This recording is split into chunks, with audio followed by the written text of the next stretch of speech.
L'OTAN a déclaré que l'utilisation d'un missile balistique expérimental à portée intermédiaire contre l'Ukraine par la Russie ne changera pas le cours du conflit.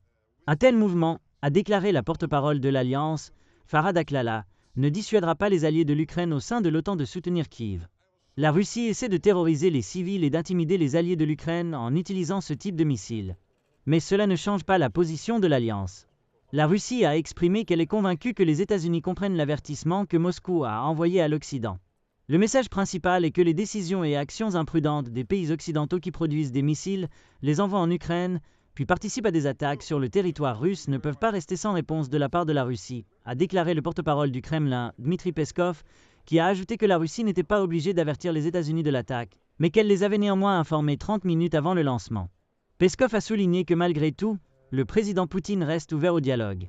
Pendant ce temps, le Parlement ukrainien a annulé la séance d'aujourd'hui en raison d'avertissements de frappes aériennes possibles.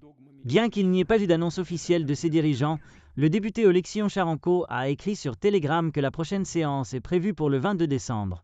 Le service de renseignement militaire ukrainien affirme que le missile balistique utilisé par la Russie à Dnipro pourrait avoir été intercontinental et qu'il est probable qu'il s'agisse d'un missile Cedr, dont l'agence de presse officielle russe TASS a rapporté en 2021 qu'il s'agissait d'un nouveau missile balistique intercontinental que la Russie développait pour remplacer le Yari CBM.